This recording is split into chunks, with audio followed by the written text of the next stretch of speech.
you told me early on that I believe it was Major Thang played a little trick on you on one of your first bombing missions. Oh yeah, I'm glad you asked that question. Um, we have a lot of memory. Major Tang is eventually he become the hero of the South Vietnamese Air Force. It's make it short, the VNAF, because he's very heroic.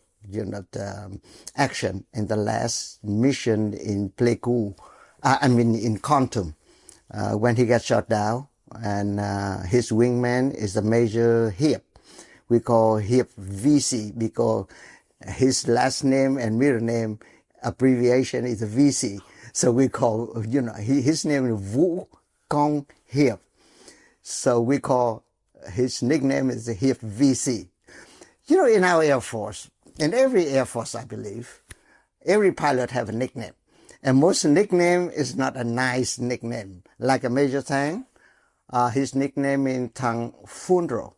Phunro is the tribal, local people, is mountaineer, the mountain man.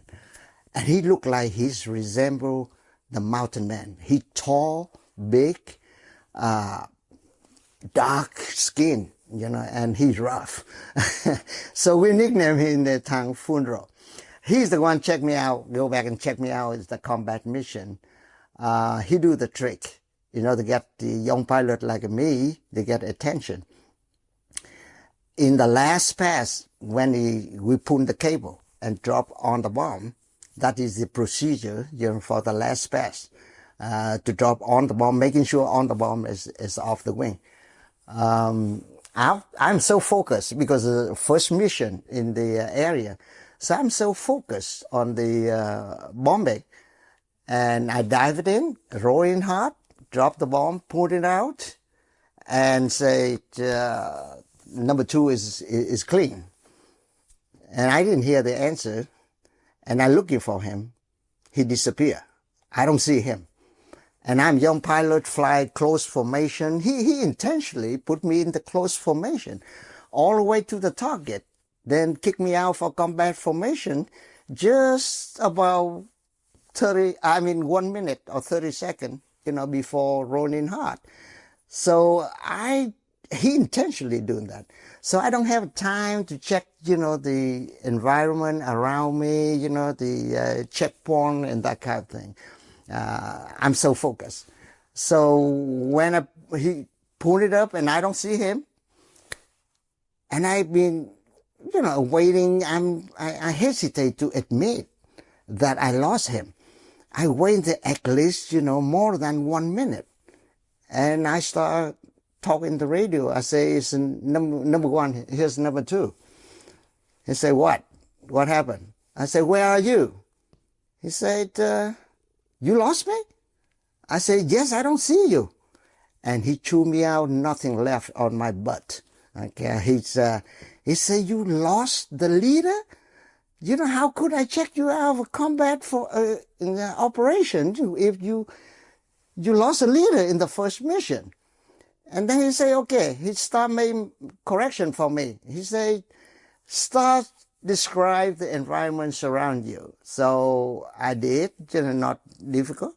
I say something, I don't remember vividly, but I remember I say, okay, so on the left, the river, run from the left to the right. In the north, have a mountain, it's about 3,000 feet, something like that. And they say, okay. He start making correction. He say, listen to me. Make a left turn until I say you roll out. I did that. I say, level your wing. Keep going. Then it's about 5 minutes later, he say, make a right. Keep going. At that heading. He gave me the heading. And this flies from Kontum back to the Pleiku. It's not far away. It's about 15 minutes later. He say, look at the 12 o'clock. Do you see the Pleiku Air Force Base? I said, yes. And I'm sweat, until I see Pleiku Air Force Base. He said, go ahead and make a landing. I will see you on the ground. So it come to the ground. He choose me out for the second round. okay, because I lost the leader. I still don't know his trick until, a couple of days later, another friend, the Captain Long, his nickname is Long VD. It's an ugly nickname. He say, "Oh, Major Tang is do the trick on you." I say, "How? What is kind of the trick?" He say, "After he dropped the bomb, he make a tight turn and he hide himself under your belly. That's why he correct you, turn left, turn right. We did it all the time, to make the young pilot, the new pilot get back, from the United States, get attention and kind of listen to us." So that is a memory I never forget. And I think about it, I say he got to pay back what he did to me. So it's a couple of months later, I flew with him in one mission. He have a belly tank, external fuel tank. And I think about revenge, what he did to me. So when he dropped the last bomb, he pulled up, and I screamed on the radio. I said, "Oh my God, what did you do?" He said, "Doing what?" I said, "You dropped the external tank." And it become the rule or the it kind of precedent, if somebody dropped the external fuel tank, had to make a beer call for the whole squadron.